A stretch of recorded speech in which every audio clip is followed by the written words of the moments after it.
¿Qué tal? Muy buenas noches. Bienvenidos un jueves más a Vigo de cerca.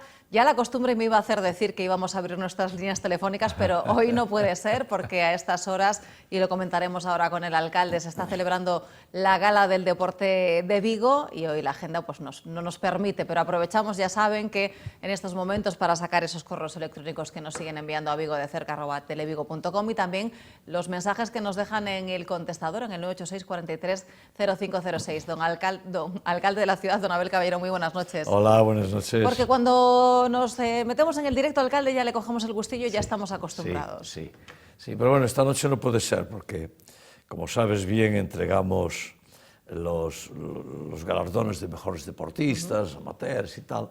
Ayer hicimos una parte y probablemente no acabemos antes de las 10, o más o menos en torno a las 10 de la noche. Y por eso hoy pues lo tenemos que hacer grabado. Ya el próximo jueves creo que lo podremos hacer en directo. Digo creo porque... No se sabe lo que puede pasar con la agenda. Las agendas son a veces complicadas. Alcalde, en una jornada en la que ha tenido lugar el acto de toma de posesión de David Regades como delegado del Consorcio de la Zona Franca en Vigo.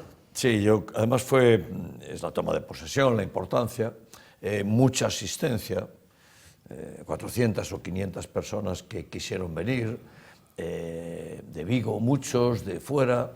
Estuvo además de los 30 alcaldes, de Carmela Silva, de Javier, de Elena y de María Caride, bueno, pues cuerpos y fuerzas de seguridad del Estado, el delegado del gobierno, alcaldes y alcaldesas, y bueno, juró la Constitución y hizo un discurso muy bonito. Yo creo que la importancia del regreso de David Regades fue una decisión que tomé yo.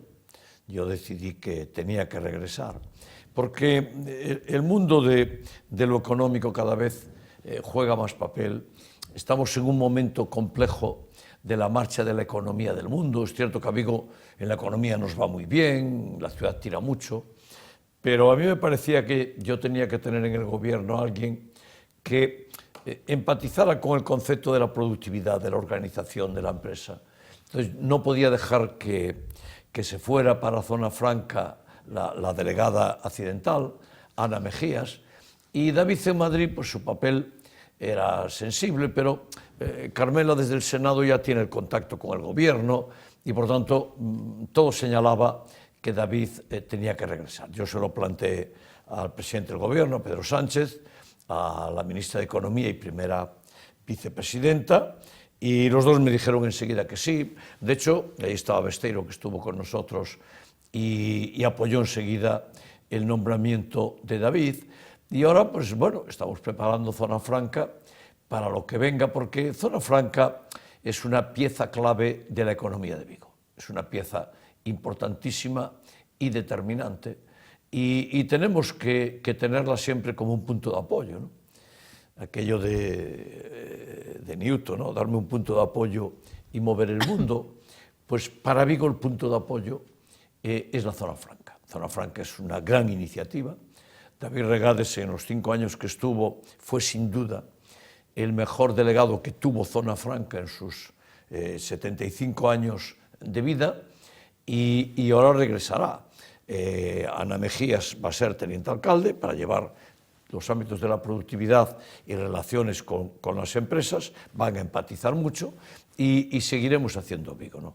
Y después estaba el mundo de la empresa, estaba el mundo de lo social, estaba el mundo del ámbito territorial, alcaldes y alcaldesas de toda la provincia, bueno, desde Villagarcía hasta Redondela, ¿no? Y pasando por Tui, pasando por Nigrán, pasando por tantos lugares, y Lleda, que quisieron estar aquí, pues porque Zona Franca es un proyecto que es Vigo, pero que hace cosas en toda la provincia. Pues la Plisán, donde Zona Franca tiene prácticamente un tercio, está en Salvaterras Neves, pero Nigrán tiene una gran actividad, pero en Gondomar está el polígono de Pasasi, que tiene que ver también con Zona Franca, y vas viendo, y claro, Zona Franca es un monstruo para dirigir economía. Yo la presido. Yo llevo casi 20 años llevando Zona Franca y con David vamos a seguir haciendo grandes cosas en Zona Franca. Alcalde, en una semana muy importante en la que el Gobierno, el Consejo de Ministros, ha aprobado la muy alta tensión. Bueno, magnífico. Ayer estuve hablando con la vicepresidenta, con Teresa Rivera, para agradecerle la alta tensión. Ella lo prometió, lo aseguró y ya pasó Consejo de Ministros. Por lo tanto, ya es irreversible. Ya no necesita ninguna aprobación. Y es una orden que Consejo de Ministros le acaba de dar a Red Eléctrica Española, que ahora se llama de otra forma. Nunca recuerdo muy bien, y a su responsable, que además está confirmada, bueno, le va a dedicar 72 millones de euros. Es una cuestión fácil de entender. 220 kilovoltios significa más garantía en el suministro porque no hay microcortes eléctricos y dos, más barata. Por tanto, para la industria, y empezando por Stellantis, que es el primero que la necesita y al que yo se la aseguré. Bueno, pues Stellantis se nos queja de que el sistema de abastecimiento de energía eléctrica actual tiene microcortes. No los notamos. Esto está teniendo microcortes y ni los notas. Pero los robots sí. Los robots, los microcortes los detectan y se quedan quietos, se paran. Y por tanto, para ellos la calidad del abastecimiento eléctrico es muy importante. Y segundo, los que están en alta tensión eléctrica, muy alta, 220 kilovoltios, el precio es más barato, porque eso se suma al pool de la electricidad de España y le bajan el precio. Por tanto, ¿qué le va a pasar a Citroën y al resto de la industria de Vigo que lo va a usar? Que va a ser más barata y por tanto se vuelven más competitivos. Esta era una de las cuestiones que a mí me planteó Stellantis y yo le dije al director de Stellantis que lo íbamos a conseguir. Ya está conseguido. En el año 2026 estará en funcionamiento.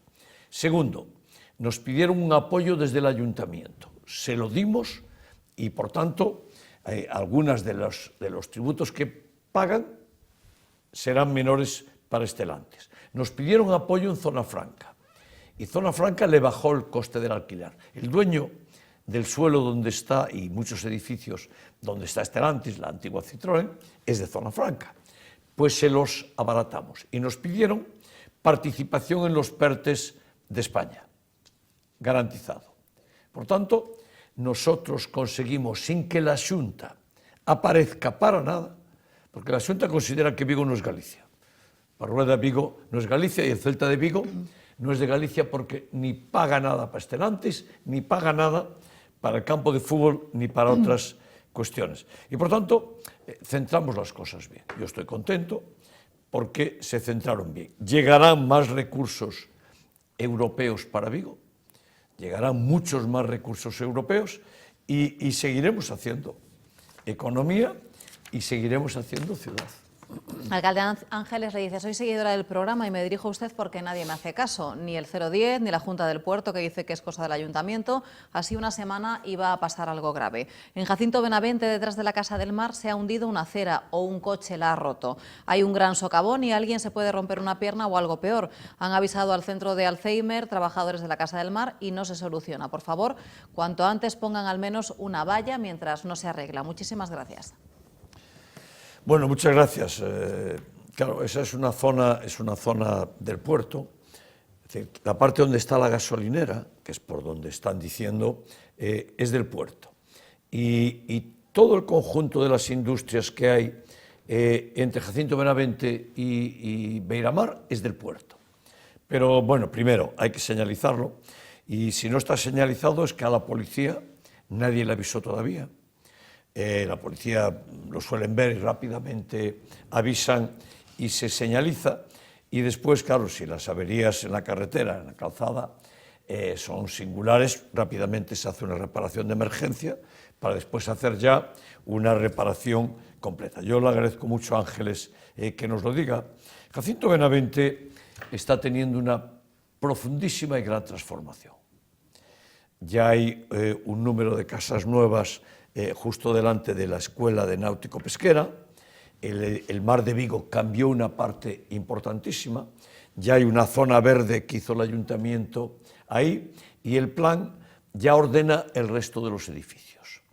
De tal modo que ahí va a haber una combinación de zonas verdes y de edificios habitables y de edificación para viviendas. Todo tiene que tener vivienda protegida, tiene que tener un porcentaje de vivienda con algún tipo de protección y después, claro, el acceso al mar es cómodo y además vamos a exigir al puerto que se potencie y que se facilite el acceso al mar para todo Vigo, como es natural, y después, claro, desde la zona de Jacinto Benavente, Mar de Vigo, ascensores te llevan hasta Hispanidad, y por tanto es una zona que vive cerca del mar, en la que tienes la gran atracción cultural del Mar de Vigo, y después la capacidad de moverte en vertical por toda la ciudad, para andar después en llano hasta llegar prácticamente al Castro. Y por tanto, sí, estamos atendiendo mucho. El Mar de Vigo cambió aquello. El Mar de Vigo, que da tanta cultura y es un espacio cultural de tanta importancia, pues fue el pistoletazo de salida para todo el cambio que ya estamos teniendo ahora. Vamos a escuchar, alcalde, también algunos de los mensajes que nos han dejado en el contestador automático nuestros espectadores. Buenas noches, señor alcalde. Soy un ciudadano de Vigo, me llamo Jorge Alonso, y quisiera pedirle, ya con anterioridad, solucionó usted las cabinas que estaban en Torre Cedeira, que por cierto es de agradecer porque daban una visión de abandono a esa calle. Ahora, yo que paseo mucho, concretamente hay una en la avenida Atlántida, un poquito después de la iglesia y el número 24, entre la iglesia y el número 24, la avenida Atlántida, y otra que está en Cánovas del Castillo, que están totalmente abandonadas, no tienen misión. Yo no sé cómo esas compañías no retiran eso. Le agradecería que lo intentaran. Gracias, muy amable. Pues yo a Jorge le quiero agradecer mucho la llamada y lo que nos dice, porque es cierto, ¿no? Las cabinas tienen dueño. La inmensa mayoría son de Telefónica. Son concesiones, Telefónica las montó y la verdad es que es bueno que haya algunas cabinas porque, oye, alguien puede no tener móvil, ahora todos tenemos un móvil, ¿no? Pero puedes perderlo o en un momento no lo tienes y tienes que hacer una llamada y por tanto es bueno que haya algunas cabinas, pero claro, las cabinas que haya tienen que estar en buen estado, tienen que estar atendidas, tienen que estar cuidadas y lo cierto es que nuestra experiencia en Vigo es que prácticamente todas están absolutamente abandonadas. La inmensa mayoría ni siquiera tienen teléfono. Alguien se lo llevó, alguien lo tiró, alguien lo robó y claro, las empresas, la dueña, no las atiende y una parte de ellas están medias oxidadas y se van a caer. Efectivamente, nosotros recibimos, y yo recuerdo esta demanda para cerrar las cabinas que nos plantea y quitamos algunas. Hay zonas en las que las vamos quitando tranquila y suavemente y no pasa nada. Pero es cierto que tienen un dueño y es cierto que el dueño, que es Telefónica, se tiene que encargar de cuidarlas y si no, pues nosotros las quitaremos.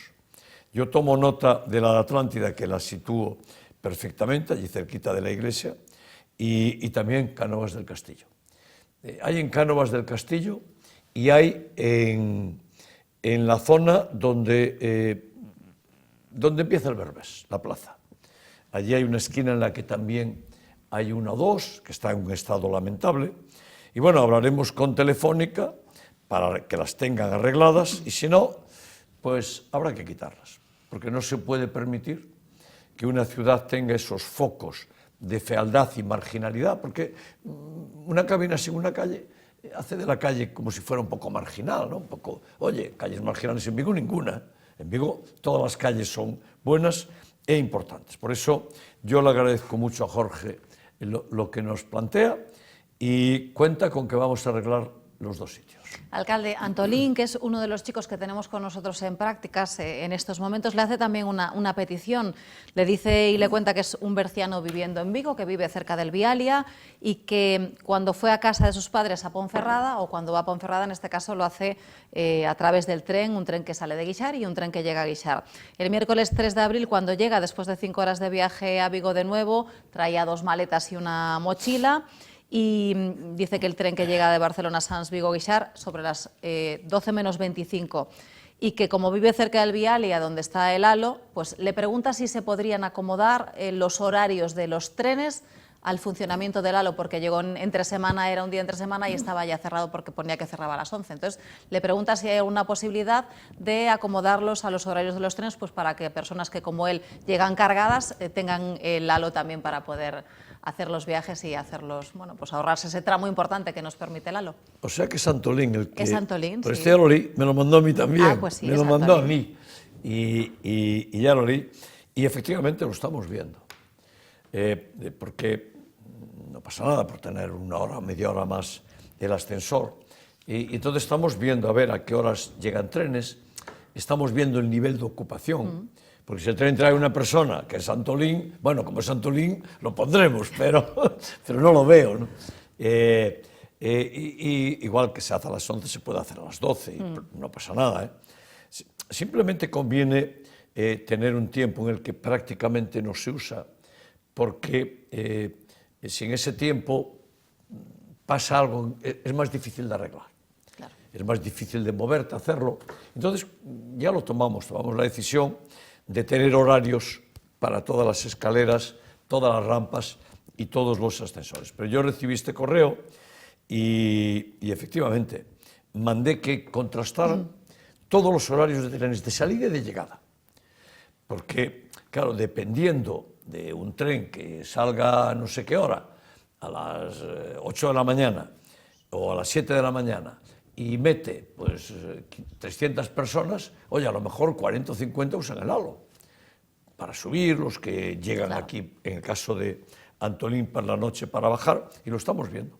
Y tengo la sensación de que lo vamos a ampliar, porque si es un servicio, y además para la estación, pues yo creo que es bueno que adaptemos muy bien en relación a los trenes. Seguimos escuchando más mensajes del contestador. Hola, buenos días. A ver, señor Abel Caballero, soy Pilar de Lavadores de Piñeiro.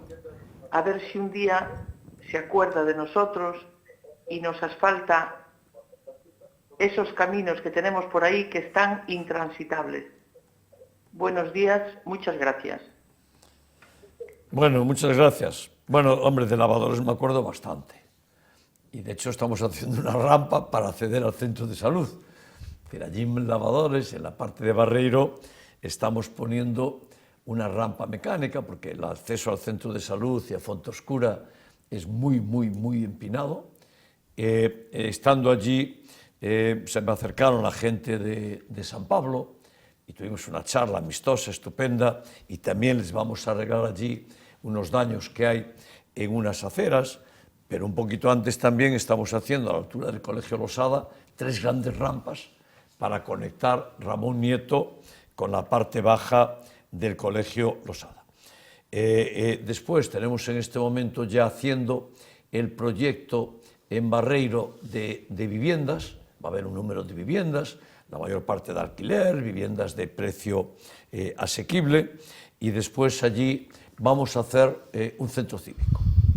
Allí vamos a meter un auditorio, vamos a meter lugares para poder hacer en el auditorio conciertos, una biblioteca. Después, pues en otros muchos sitios estamos actuando como es natural. Por ejemplo, todo Ramón Nieto lo humanizó el concello.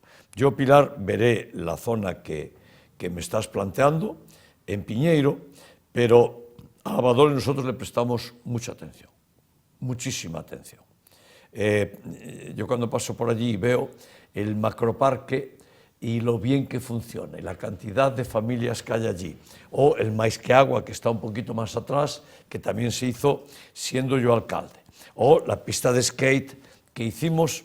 Hombre, creo que se está atendiendo a Lavadores como nunca, pero vamos a atender también Piñeiro, porque yo entiendo lo que Pilar dice, ¿no?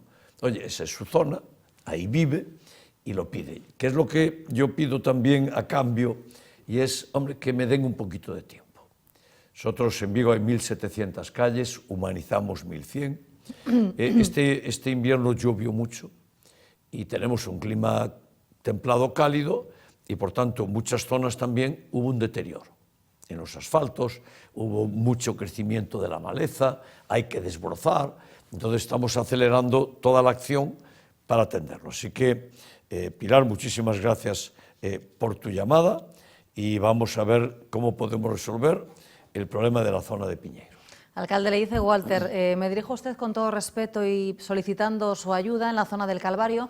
Estamos viviendo una situación de anarquía total con el aparcamiento de los coches sobre las aceras. En la zona de Bodega Bandeira, sobre la calle Vizcaya, es un sin vivir, ya que en muchas oportunidades no podemos salir siquiera del portal. En la calle Extremadura, desde Vizcaya hasta Orzaiz, se ha transformado en un aparcamiento habitual sobre las aceras. Puedo entender lo difícil que resulta encontrar un lugar, pero los peatones terminamos siendo las víctimas de una situación de la que no somos culpables. Ayúdenos, por favor, hay personas con movilidad reducida y mayores en estado de desamparo ante estas situaciones. Desde ya, muchas gracias. Sí, sí. Y la gente que tiene que andar por las aceras, que tiene el derecho.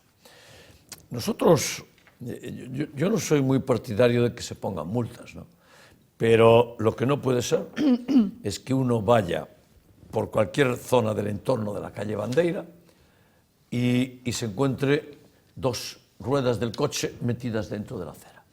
Y en otros lugares de la ciudad, a veces, las cuatro ruedas, un coche aparcado en el medio de la acera. No es tolerable. No es tolerable. Primero, porque muchas de esas aceras están humanizadas y, por tanto, se rompen, y eso es dinero que tiene que pagar la ciudad, y en el caso que Walter nos dice, bueno, pues no están humanizadas todavía, lo haremos, estamos ya estudiando toda esa zona de Bandeira, del edificio Bandeira, que, por cierto, lo hicimos nosotros, cuando llegamos era una ruina infecta, y por tanto no se puede, yo lo comparto. ¿Qué voy a hacer, Walter? Pues irá la policía por allí. Tendremos que enviar la policía y, por tanto, que sepan en esa zona que la policía irá, porque tenemos una queja de Walter y apela, que quiere tener las aceras libres y es natural y es el derecho. Y yo le quiero afear a los conductores que aparcan encima de las aceras. Eso no es el plan de una ciudad. Mira, yo veía en el periódico algo que conozco muy bien. Vigo es seguramente la ciudad de Europa en la que todos los habitantes, o la inmensa mayoría, tienen todo a 15 minutos de distancia o menos de su casa, caminando. El mercado, el médico, los comercios, los parques para los niños. Significa que nosotros una parte muy importante de la vida la hacemos en esos 15 minutos. Y tú vas viendo y entonces empiezas a ver zona de Barreiro, zona de Lavadores, zona de Castrelos, zona de Bandeira, calle Aragón, travesía de Vigo en dos zonas, el centro en varias zonas. Te vas a Bouzas, te vas a Teis, te vas a la zona de Balaídos, te vas a la zona de Colla, te vas a la zona de Navia, vas por Coruxo y vas viendo, y todos son zonas autocontenidas. Es cierto que a veces el colegio queda más lejos, hay que coger el coche, y está bien, en nuestro trabajo hay que coger el coche, pero una parte de nuestra vida muy importante, es una gran ventaja de Vigo. Por eso tenemos tanta calidad de vida, y yo humanizo para que las zonas en las que pasamos la mayor parte de nuestra vida, esos 15 minutos de diámetro en términos de tiempo caminando, esté lo más atendido posible. Eso son las humanizaciones, eso es la vida. Yo le pido a los automovilistas que no rompan esa forma. Porque claro, si Walter, que seguramente conoce a alguien con alguna discapacidad, movilidad reducida, claro, encuentra que su zona en la que él es peatón, porque todo lo tiene cerca, los coches no le dejan ser peatón, la cosa se rompe. Rompemos esa capacidad tan importante que tenemos de vivencia en Vigo. Entonces, pues, Walter, sí, la policía se dará un pasito por allí, primero avisará, pero si no hacen caso, empezarán a multar. Alcalde, hablaba de habitantes, más de 300.000, casi 301.000 en el padrón, y a ver si el INE nos da los 300 de una vez, ¿no? Efectivamente, nosotros le enviamos cada año. ¿Cómo se hace el padrón? El padrón es, nosotros tenemos la oficina del padrón, el registro, la gente se da de alta, se da de baja, y entonces todos los 1 de enero sumamos cuántos hay. Y ese dato se lo enviamos al INE. Y le enviamos el listado de los que somos 300.997. Es decir, casi 300.100. Vale, lo enviamos al INE. Y entonces el INE tiene más información que nosotros, porque hay gente que no se dio de baja, pero por ejemplo se fue, o están viviendo en otro sitio y por algún mecanismo se dieron de alta allí. Eso el INE lo tiene. Y entonces el INE lo que hace es, con los datos que tiene, cruza con los nuestros y depura. Entonces te dice, no, mira, de esos que tú dices, hay 500 que ya no están en Vigo. Entonces nos los muestra. Nosotros le discutimos. Nuestros técnicos dicen, bueno, este sí, este no. Bueno, es que no sé dónde están empadronados no sé cuántos. Bueno, pero están bien, porque esa calle es de tal forma, y por tanto hay un diálogo entre el INE y el ayuntamiento. Y es el segundo año en el que el padrón municipal está por encima de los 300.000. El INE, cuando hace su cálculo, pues nos baja un número. Subir no puede, porque todos los empadronados están. Entonces hay algunos que se tenían que haber dado de baja y no se dieron de baja. O el INE considera que su padrón es dudoso. Es decir, que pueden estar diciendo una cosa y ser otra. Pero, en términos de padrón de Vigo, 2 años consecutivos ya superamos los 300.000. Bueno, es un símbolo, porque ¿qué sucede si tienes 299.999 o 300.001? Nada. Que hay 2 concejales más. En vez de 27 tenemos 29.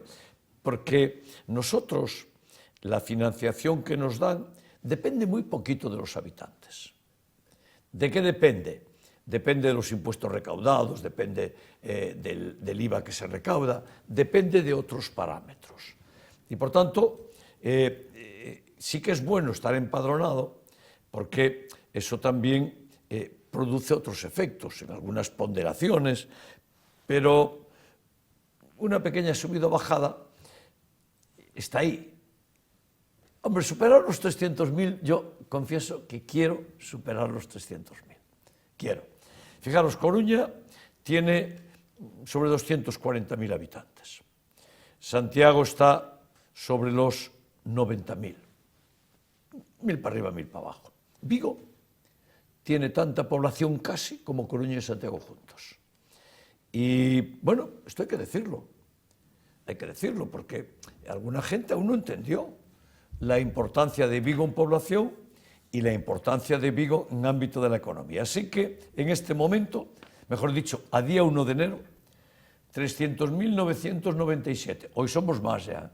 Si llego a pedir el padrón de hoy, estamos en abril, pues debemos estar en los 301.800. Seguramente 1.000 más de los que hay aquí. Vamos a hacer un alto en el camino, no se mueven, enseguida estamos de vuelta con ustedes.